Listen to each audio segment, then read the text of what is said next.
Good afternoon Telangana. Welcome to T News. నేను Sai Madhavi. Bulletin ముందుగా headlines చూద్దాం. సీఎం రేవంత్ రెడ్డితో ఆర్బీఐ మాజీ గవర్నర్ రఘురాం రాజన్ భేటీ. రాష్ట్ర ఆర్థిక పరిస్థితి, అనుసరించాల్సిన వ్యూహాలపై చర్చ. ప్రపంచంలోనే అతిపెద్ద corporate office hub Surat diamond boards ప్రారంభించిన ప్రధాని మోదీ. ఎన్ఐఏ మోస్ట్ వాంటెడ్ లిస్టులో 2 తెలంగాణ యువకులు పాపులర్ ఫ్రంట్ ఆఫ్ ఇండియాలో పనిచేస్తున్నట్లు గుర్తింపు. ఛత్తీస్గఢ్లోని సుక్మా జిల్లాలో మావోయిస్టుల మెరుపు దాడి. ఎస్ఐ సుధాకర్ రెడ్డి మృతి, కానిస్టేబుల్కు తీవ్ర గాయాలు. యాదాద్రి అంగరంగ వైభవంగా ధనుర్మాస ఉత్సవాలు. ఘనంగా అమ్మవారికి తిరుప్పావై కార్యక్రమం. భూతల స్వర్గం జమ్మూ కాశ్మీర్ను మంచు దుప్పటి కప్పేసింది. శీతాకాలంలో కురుస్తున్న మంచుతో జమ్మూలోని పలు ప్రాంతాలు తెలుపు వర్ణాన్ని సంతరించుకున్నాయి. జమ్మూ అందాలను ఆస్వాదించడానికి విచ్చేసిన పర్యాటకులు శీతల వాతావరణాన్ని ఫుల్గా ఎంజాయ్ చేస్తున్నారు. మంచులో కేరింతలు కొడుతూ సెల్ఫీలు, ఫోటోలు తీసుకుంటూ అందాలను బంధిస్తున్నారు. డిసెంబర్తో పాటు జనవరి నెలలోనూ ఇలాంటి వాతావరణమే ఉండే అవకాశాలు ఉండడంతో పర్యాటకుల రాక మరింత పెరిగే అవకాశం ఉంది.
భద్రాచలం ముక్కోటి శోభ సంతరించుకుంటుంది. రామనామస్మరణతో భద్రగిరులు పులకించిపోతున్నాయి. వైకుంఠ ఏకాదశి అధ్యయనోత్సవాల్లో రామయ్య దర్శనం కోసం భక్తులు భారీగా తరలివస్తున్నారు. ఈ నెల 22న పుణ్య గోదావరిలో సీతారాముల తెప్పోత్సవం, 23న ఉత్తర ద్వార దర్శనం కోసం చకచకా ఏర్పాట్లు జరుగుతున్నాయి.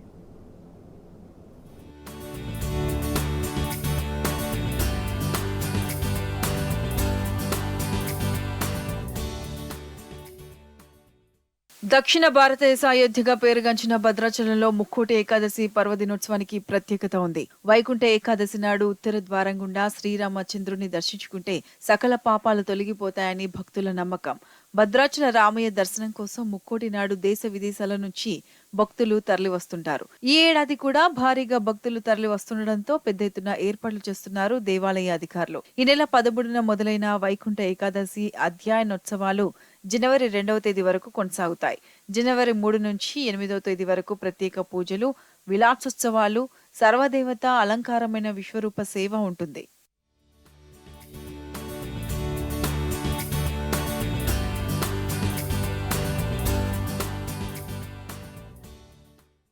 భద్రాది వైకుంఠ ఏకాదశి అధ్యయనోత్సవాల్లో ప్రత్యేక పూజలతో పాటు రామచంద్రమూర్తి రోజుకో అవతారంలో భక్తులకు దర్శనమిస్తారు. దశావతారాల్లో దర్శనమివ్వనున్న భద్రాది రామయ్య తొలి రోజు మత్స్యావతారంలో భక్తులను కటాక్షించారు. భద్రాదిలో వైకుంఠ రాముడికి జరిగే ప్రధాన ఉత్సవాలలో ముక్కోటి కూడా ఒకటి.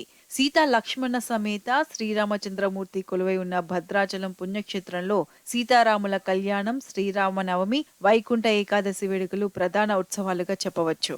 మత్స్యావతారంలో మొదలవుతున్న సీతారాముల ముక్కోటి ఉత్సవాలు జనవరి 8వ తేదీ నాటి విశ్వరూపతో ముగుస్తాయి. పగల్పత్తు, రాపత్తు సేవలను స్వామివారికి వైభవంగా నిర్వహించనున్నారు.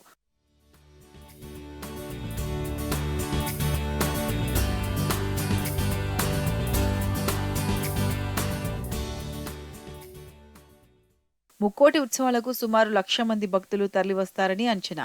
ఈ నేపథ్యంలో ఆలయ అధికారులు భక్తులకు కావలసిన అన్ని ఏర్పాట్లు చేశారు. వసతి, తాగునీరు, పారిశుద్ధ్యం, ప్రాథమిక చికిత్స కేంద్రాలు, స్వామివారి లడ్డు ప్రసాదాలు, సెక్టార్ టికెట్లు ఏర్పాట్లు పూర్తి చేశారు. సుమారు 1,20,00,000 వ్యయంతో ముక్కోటి ఏర్పాట్లు చేపట్టారు. ఈ నెల 22న సీతారామచంద్రమూర్తులకు తెప్పోత్సవం గోదావరి నదిలో హంస వాహనంపై అంగరంగ వైభవంగా జరగనుంది. 23 తెల్లవారుజామున స్వామివారు ఉత్తర ద్వార దర్శనం కన్నుల పండుగగా జరగనుంది.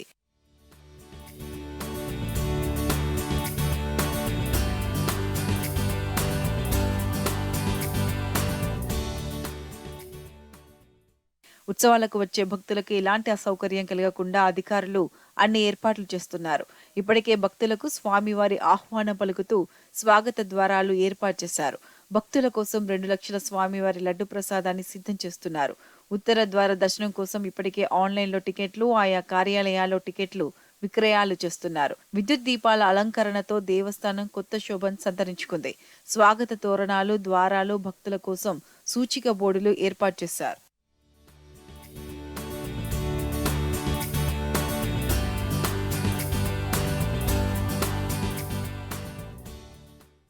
మోక్షరాముని ఉత్తర ద్వార దర్శనం పూర్వజన్మ సుకృతమనే నానుడి ఉంది. అందుకే భక్తులకు రామయ్య మీద అంత నమ్మకం. అందుకే ముక్కోటి నాడు భద్రగిరులు రామనామ స్మరణతో మారుమోగనున్నాయి.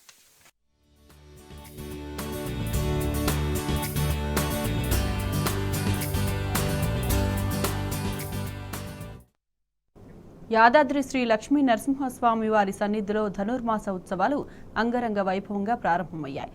30 రోజుల పాటు ధనుర్మాస ఉత్సవాలు నిర్వహించనున్నారు. ప్రతిరోజు సూర్యోదయానికి ముందే గోదాదేవి వ్రతపర్వం, మార్గళి, పాశురాల పఠనం నిర్వహించనున్నారు.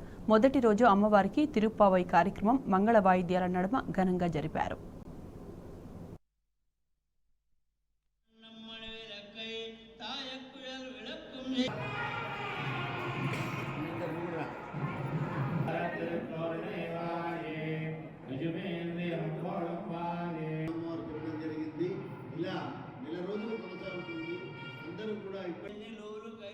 సీఎం రేవంత్ రెడ్డితో ఆర్బీఐ మాజీ గవర్నర్ రఘురామరాజన్ సమావేశమయ్యారు. కేంద్ర ప్రభుత్వ ఆర్థిక మాజీ ముఖ్య సలహాదారుగా కూడా పనిచేసిన రఘురామరాజన్ సీఎం రేవంత్ రెడ్డితో తన అనుభవాలను పంచుకున్నారు. రాష్ట్ర ఆర్థిక అభివృద్ధికి అనుసరించాల్సిన వ్యూహాలపై చర్చించారు. ఈ సమావేశంలో డిప్యూటీ సీఎం భట్టి విక్రమార్క, మంత్రి శ్రీధర్ బాబు, సీఎస్ శాంతికుమారి, ఇతర ఉన్నతాధికారులు పాల్గొన్నారు.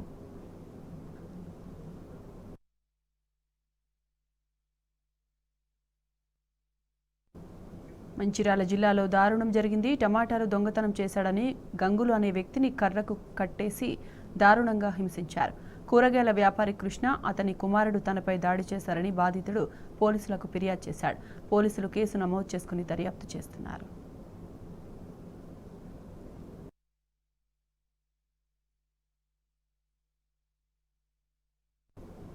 రాష్ట్రంలో జరగాల్సిన పంచాయతీ ఎన్నికలపై సందిగ్ధత నెలకొంది. బీసీ రిజర్వేషన్లపై స్పష్టత రాకపోవడంతో ఎన్నికలు జరుగుతాయా లేదా అన్న అనుమానాలు కలుగుతున్నాయి. బీసీ రిజర్వేషన్లు పెంచుతామని కాంగ్రెస్ ఇచ్చిన హామీలు నెరవేరాలంటే ఖచ్చితంగా కులగణన చేయాల్సిందే. అయితే దానికి కనీసం 4 నెలల సమయం పట్టే అవకాశం ఉంది. దీంతో నిర్ణీత సమయంలోగా ఎన్నికలు జరుగుతాయా లేదా అన్న ఉత్కంఠ నెలకొంది.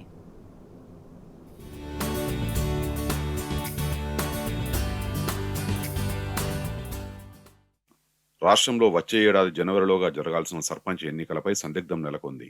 బీసీ కమిషన్ నివేదిక ఆధారంగా స్థానిక సంస్థల్లో బీసీ రిజర్వేషన్లు కేటాయించాలని గతంలోనే సుప్రీంకోర్టు తీర్పునిచ్చింది. ఈ విషయంపై వివిధ రాష్ట్రాల్లో తెలంగాణ బీసీ కమిషన్ అధ్యయనం నిర్వహించింది.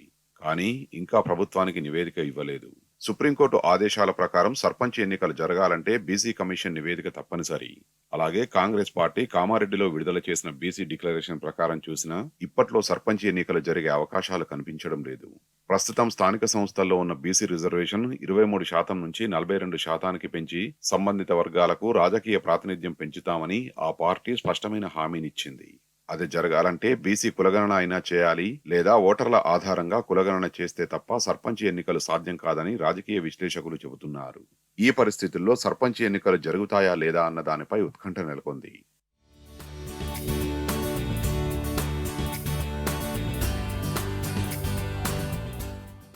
పంచాయతీ ఎన్నికలని 2019 జనవరిలో వివిధ దశల్లో రాష్ట్ర ఎన్నికల సంఘం రాష్ట్ర వ్యాప్తంగా నిర్వహించింది. నిబంధనల ప్రకారం 2024 ఫిబ్రవరి 1తో ప్రస్తుత సర్పంచ్లతో పాటు పంచాయతీ పాలకవర్గాల పదవీ కాలం పూర్తవుతుంది. రాజ్యాంగంలోని ఆర్టికల్ 243(3)A ప్రకారం పంచాయతీరాజ్ సంస్థల ఎన్నికల్ని 5 ఏళ్ల పదవీకాలం ముగిసేలోపే నిర్వహించాల్సి ఉంటుందని ఎన్నికల సంఘం తన ఉత్తర్వుల్లో పేర్కొంది. తెలంగాణ పంచాయతీరాజ్ చట్టంలోని సెక్షన్ 14(2) ప్రకారం గ్రామ పంచాయతీ పాలకవర్గ పదవీకాలం ముగియడానికి 3 నెలల్లోపు ఎన్నికల్ని నిర్వహించాల్సి ఉంటుంది.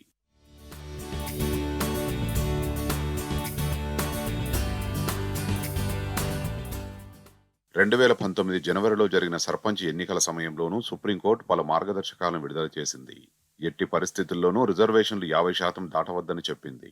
ఆ మేరకు 2011 జనాభా లెక్కల ఆధారంగా రిజర్వేషన్లను అప్పటి పంచాయతీరాజ్ అధికారులు ఖరారు చేశారు. అప్పుడు బీసీలకు 22.79%, ఎస్సీలకు 20.53%, ఎస్టీలకు 6.68% చొప్పున రిజర్వేషన్లు కేటాయించి ఎన్నికలు నిర్వహించారు. అయితే చాలా రాష్ట్రాల్లో 50% మించి రిజర్వేషన్లు ఇచ్చారు. దీనిపై సుప్రీంకోర్టు TTT ఆదేశాలు ఇచ్చింది. దాని ప్రకారం బీసీ రిజర్వేషన్లకు సంబంధించి ప్రతి రాష్ట్రంలోనూ డెడికేటెడ్ కమిషన్ నియమించాలి. సదర్ కమిషన్ పూర్తి అధ్యయనం చేసి ఇచ్చే నివేదిక ఆధారంగా స్థానిక సంస్థల్లో బీసీల రిజర్వేషన్లు ఇవ్వాలి. కానీ ఎట్టి పరిస్థితుల్లోనూ అన్ని వర్గాలకు కలిపి రిజర్వేషన్లు 50% మించొద్దు.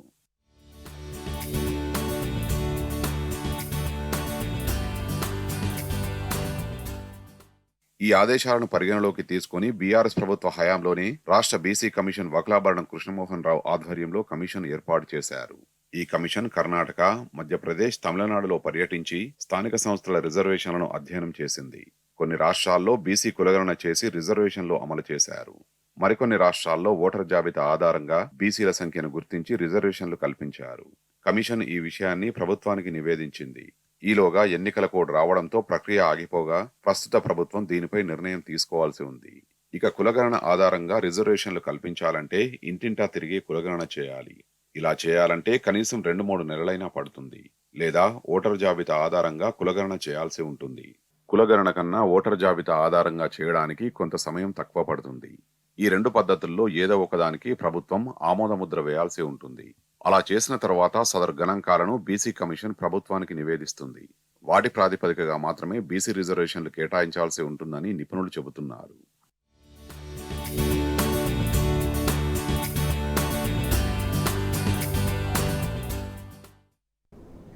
తెలంగాణ డయాగ్నోస్టిక్ సెంటర్లు పేద ప్రజల పాలిట వరంగా మారాయి. దేశంలోనే ఎక్కడా లేని విధంగా గత ప్రభుత్వం ప్రారంభించిన టీ డయాగ్నోస్టిక్ సెంటర్లు రాష్ట్ర వ్యాప్తంగా విశేష సేవలు అందిస్తున్నాయి. నల్లగొండ జిల్లా కేంద్రంలోని ప్రభుత్వ ఆసుపత్రిలోనూ టీ డయాగ్నోస్టిక్ సెంటర్లో 60 రకాల వైద్య పరీక్షలు నిర్వహిస్తున్నారు.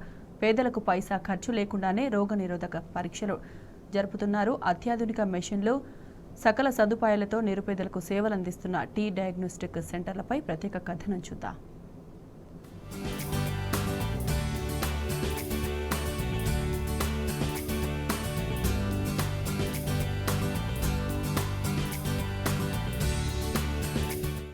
వైద్య రంగంలో రోగ నిర్ధారణ అనేది ఎంతో ప్రాముఖ్యమైనది. ఏదైనా రోగాన్ని నయం చేయడంలో దాన్ని గుర్తించడంతోనే సగం చికిత్స పూర్తవుతుంది. అందుకే ఏ హాస్పిటల్కు వెళ్లినా ముందుగా పరీక్షలు నిర్వహిస్తారు. కార్పొరేట్ ఆసుపత్రుల్లో ఈ రోగ నిర్ధారణ పరీక్షలకు ఎంతో ఖర్చవుతుంది. ఇక ప్రైవేట్ డయాగ్నోస్టిక్ సెంటర్లోనూ దోపిడి. అందుకే గత ప్రభుత్వం నిరుపేదలకు వైద్య సేవలకు అధిక ప్రాధాన్యతనిచ్చింది. రాష్ట్రంలో ప్రభుత్వ ఆసుపత్రుల రూపురేఖలు మార్చడంతో పాటు డయాగ్నోస్టిక్స్ కేంద్రాలను ఏర్పాటు చేసింది. ఇందులో భాగంగా నల్గొండ జిల్లా ప్రభుత్వ ఆసుపత్రుల్లో నెలకొల్పిన అధునాతన డయాగ్నోస్టిక్ సెంటర్ పేద ప్రజలకు సంజీవనిగా మారింది. జిల్లా కేంద్ర ప్రభుత్వ ఆసుపత్రుల్లో అప్పటి ప్రభుత్వం 12 కోట్లతో అత్యాధునిక సాంకేతిక పరికరాలతో డయాగ్నోస్టిక్ సెంటర్, స్కానింగ్ సెంటర్లను ఏర్పాటు చేసింది. ఇక్కడ జపాన్, ఇటలీ నుంచి తెప్పించిన అధునాతన టెక్నాలజీ మిషన్లు ఏర్పాటు చేశారు. పూర్తి ఉచితంగా 60 రకాల పరీక్షలు నిర్వహిస్తూ ప్రజలకు కొండంత భరోసాను కల్పిస్తున్నారు.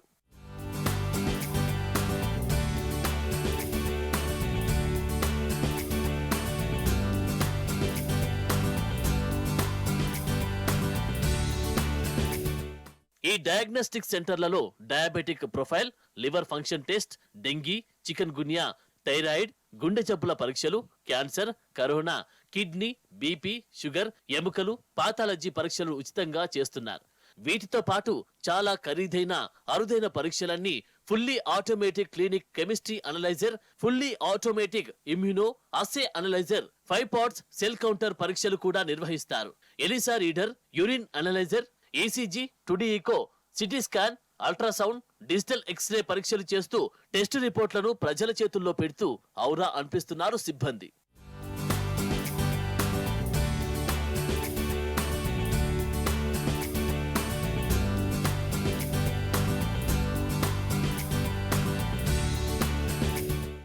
డయాగ్నోస్టిక్ సెంటర్లో ఒక్కో యంత్రం గంటకు 400 నుంచి 800 శాంపిళ్లకు రిపోర్ట్లు ఇచ్చే కెపాసిటీ ఉంది. ఫుల్లీ అప్డేటెడ్ టెక్నాలజీతో తయారు చేసిన యంత్రాలు ఉండడంతో ఎన్ని శాంపిల్స్ వచ్చినా 24 గంటల వ్యవధిలోనే సిబ్బంది రిపోర్ట్లు అందజేస్తున్నారు. నల్గొండ డయాగ్నోస్టిక్ సెంటర్లో ప్రతిరోజు దాదాపు 2000కు పైగా పరీక్షలు నిర్వహిస్తున్నట్టు సిబ్బంది చెబుతున్నారు. డయాగ్నోస్టిక్స్ ఏర్పాటు చేసిన 2 సంవత్సరాల కాలంలోనే 5 లక్షల టెస్టు చేసినట్టు వెల్లడించారు. చేసిన పరీక్షలకు సంబంధించిన రిపోర్ట్లను నేరుగా మొబైల్ ఫోన్లకు మెసేజ్ రూపంలో అందిస్తున్నారు. తెలంగాణ డయాగ్నోస్టిక్స్ హబ్ పరిధిలో పెథాలజీ డిపార్ట్మెంట్ మరియు మైక్రోబయాలజీ అండ్ బయోకెమిస్ట్రీ డిపార్ట్మెంట్ నందు వివిధ రకాలైన పరీక్షలు చాలా వరకు CVP, ESR, liver function test, thyroid టెస్ట్లు అండ్ రీనల్ ఫంక్షనల్ టెస్ట్ మొదలగు చాలా వివిధ రకాలైన టెస్టులు, మైక్రోబయాలజీలో dengue ELISA test, typhoid, malaria ఇలా మొదలగు వివిధ రకాలైన టెస్టులు ఇక్కడ దాదాపుగా 134 రకాల టెస్టులను ఇక్కడ సేవలు అందిస్తున్నాము పేషెంట్లకి. ఈ 134 రకాలైన టెస్టులు నిరుపేదలకు చాలా ఉపయోగంగా ఉన్నాయి. నల్గొండ జిల్లాలోని వివిధ ప్రైమరీ హెల్త్ సెంటర్స్ నుంచి ఇక్కడ వరకు దాదాపుగా రోజు 2000 వరకు ఇక్కడ శాంపుల్స్ రావటం జరుగుతుంది. ఇవన్నీ కూడా ఇక్కడ శాంపుల్స్ ప్రాసెస్ చేసి ఆన్లైన్ ద్వారా రిజల్ట్స్ పంపించడం జరుగుతుంది. నల్గొండ జిల్లా వ్యాప్తంగా 44 ప్రాథమిక ఆరోగ్య కేంద్రాల్లో ప్రతిరోజు మధ్యాహ్నం లోపు నమూనాలు సేకరించి జిల్లా కేంద్ర డయాగ్నోస్టిక్ సెంటర్ కు తరలిస్తున్నారు. ఇందుకోసం ప్రతి రూట్లలో ప్రత్యేక ప్రిజరింగ్ కలిగిన 7 వాహనాల్ని ఏర్పాటు చేశారు. దీంతో గంటల వ్యవధిలోనే నమూనాలు అన్ని జిల్లా కేంద్రానికి చేరుకుంటాయి. అంతే వేగంగా సాయంత్రం లోపు టెస్టులన్నీ పూర్తయి రిపోర్ట్లు సిద్ధమవుతున్నాయి. చాలా ఖరీదైన అరుదైన పరీక్షలు కూడా ఇక్కడ నిమిషాల్లో చేస్తూ ప్రజలకు ఉచితంగా సేవలు అందిస్తున్నారు వైద్యులు. 2 నోడల్ అధికారులతో పాటు శిక్షణ పొందిన ల్యాబ్ టెక్నీషియన్లు, సైంటిస్టులు, రేడియాలజిస్టులు, డేటా ఎంట్రీ ఆపరేటర్లను, ఇతర సిబ్బందిని ప్రత్యేకంగా నియమించి ఈ పరీక్షలు చేస్తుంది ప్రభుత్వం. టీహబ్లో ముఖ్యంగా అన్ని పిఎస్సిస్ నుండి శాంపిల్స్ డైలీ ఒక 2000 వరకు శాంపిల్స్ రావడం జరుగుతుంది. వాటన్నింటినీ మేము 24 గంటల్లో టెస్ట్ చేసి రిజల్ట్ వాళ్ళకి ఇవ్వడం జరుగుతుంది. ఇలా ప్రతిరోజు నిరంతరంగా ఈ హబ్ కొనసాగుతుంది. ముఖ్యంగా మరియు గవర్నమెంట్ హాస్పిటల్ నుంచి వచ్చే శాంపిల్స్ కానీ, పిఎస్సి నుంచి వచ్చే శాంపిల్స్ కానీ చాలా మందికి ప్రయోజనకరంగా హబ్ కొనసాగుతూ ఉంది. ఈ డయాగ్నోస్టిక్ సెంటర్ లోనే ప్రత్యేకంగా 4 కోట్లు వెచ్చించి ఏర్పాటు చేసిన సిటీ స్కాన్ ల్యాబ్ లో 16 లేయర్లు గల హై స్పీడ్ సిటీ స్కాన్ పరీక్షలు నిర్వహిస్తున్నారు. తెల్ల రేషన్ కార్డున్న ప్రతి ఒక్కరికి పైసా ఖర్చు లేకుండా అన్ని రకాల పరీక్షలు ఉచితంగా నిర్వహిస్తున్నారు. Accident, heart injuries, paralysis, MIR, ultrasound, digital x-ray, automatic clinic chemistry analyser లాంటి అరుదైన ఖరీదైన పరీక్షలను ఈ సిటీ స్కాన్ ద్వారా నిర్వహిస్తున్నారు. ట్రీట్మెంట్ తో పాటు రోగ నిర్ధారణ పరీక్షలు కూడా ఉచితంగా అందించేందుకు ఎంతో ముందు చూపుతో ఏర్పాటు చేసిన ఈ డయాగ్నోస్టిక్ సెంటర్లు అద్భుత ఫలితాలు అందిస్తున్నాయి. ప్రైవేటు సెంటర్లలో వేలు, లక్షలు ఖర్చు పెట్టే ఇబ్బందిని దూరం చేసింది.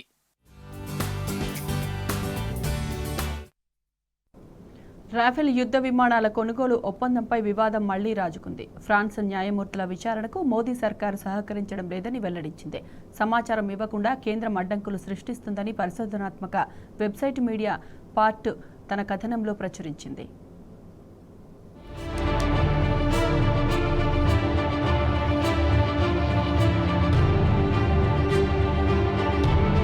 రాఫెల్ యుద్ధ విమానాల కొనుగోలు ఒప్పందంపై మళ్లీ వివాదం రేగుతోంది. ఫ్రాన్స్కు చెందిన దసాల్ట్ ఏవియేషన్ నుంచి 36 రాఫెల్ యుద్ధ విమానాల కొనుగోలుకు 2016లో భారత ప్రభుత్వం ఒప్పందం కుదుర్చుకుంది. ఆ ఒప్పందంలో అక్రమాలు చోటు చేసుకున్నాయని ఆరోపణలున్న సంగతి ఇప్పటికే తెలిసిందే. అయితే దీనిపై ఫ్రాన్స్ న్యాయమూర్తులు విచారణ జరుపుతున్నారు. ఈ విచారణకు సహకరించేందుకు మోదీ సర్కారు తిరస్కరిస్తున్నదని ఫ్రాన్స్కు చెందిన పరిశోధనాత్మక వెబ్సైట్ మీడియా పార్ట్ సంచలన కథనం ప్రచురించింది. భారత్కు ఫ్రాన్స్ మాజీ రాయబారి అయిన ఎమ్మాన్యుయల్ లెనైన్ రాసిన దౌత్యపరమైన నోట్ను ఈ సందర్భంగా ప్రస్తావించింది. క్రిమినల్ కేసుల్లో భారత్ సహకారంలో ఎదురవుతున్న సవాళ్లను ఆయన అందులో ప్రస్తావించారు. భారత్ నుంచి అసంపూర్తి స్పందనలు, వివరాలు అందించడంలో జాప్యంపై ఫ్రెంచ్ అధికారులు ఆందోళన వ్యక్తం చేశారని మీడియా పార్ట్ తన తాజా కథనంలో వెలువరించింది.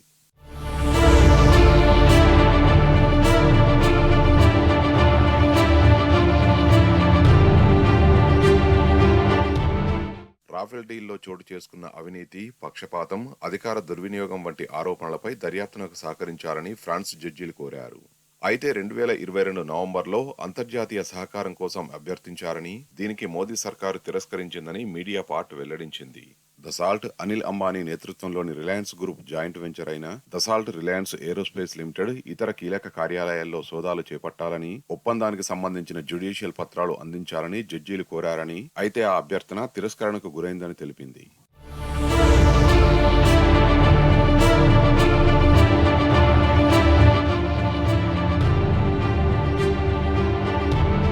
ప్రధాని మోదీ పారిస్లో రాఫెల్ డీల్ను ప్రకటించే 12 రోజుల ముందు అనిల్ అంబానీ రిలయన్స్ డిఫెన్స్ వెంచర్ను ప్రారంభించారని మీడియా పార్ట్ వెల్లడించింది. ప్రభుత్వ రంగ హెచ్ఏఎల్ ప్రయోజనాల్ని పనంగా పెట్టి మోదీ సర్కారు అంబానీకి వేలాది కోట్ల ఒప్పందాన్ని కట్టబెట్టిందనే ఆరోపణలున్నాయి.